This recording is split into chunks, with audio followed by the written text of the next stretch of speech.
But I wanted to share with you the few words in Hebrew that all mean free as well. And so these are words. These are three words that all can be translated as free. So they are chofesh, cherut, and dror. And chofesh appears in the book of Exodus in the context of giving freedom to slaves. So setting them free without obligation to their former masters. So it's a very direct and very foundational and basic meaning of freedom. The second word actually, cherut, is not Hebrew but Aramaic. And that's very interesting. That's exactly why I started to think that sometimes we take the same word, a similar word from a different language, but apply it differently and the same happens in Hebrew. The Aramaic word cherut was taken and took a different meaning, and we will speak about it later. But the third word, dror, is a Hebrew, and this is the word dror. It is the freedom that is to be proclaimed throughout the land during the Jubilee year.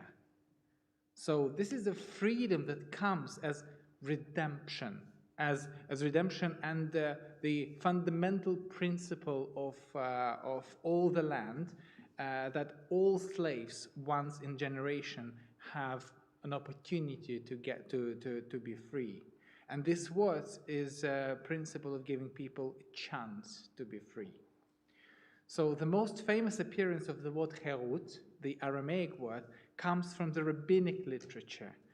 In the words of early rabbi, Passover is called Zman Cheruteinu, the season or season of our freedom. So why do our sages use the two Hebrew words for freedom, chofesh and cherut, not use these words, chofesh and cherut, in describing the festival of freedom? Why choosing the Aramaic word? And this is, somebody already mentioned this distinction, but the philosopher Erich Fromm, in his book Escape for Freedom, he articulates two types of freedom. One, freedom from, and the second, freedom for, or freedom to. So in his opinion, it is not enough to be freedom from slavery, but you have to be free to do something. And in his opinion, so you need to have a purpose for your freedom.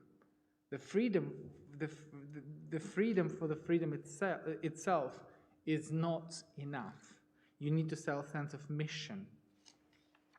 And on these days, especially as we remember the days of our liberation, we also connect the festival of our freedom to another festival, to the festival of Shavuot, to the festival when we receive the fundamental concept of our morality, the receiving of the Torah on the Mount Sinai on Shavuot.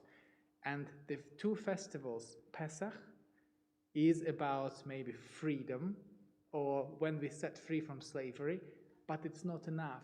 We continue our journey until we set the rules, until in a way we limit our freedom, and until we understand what is it for.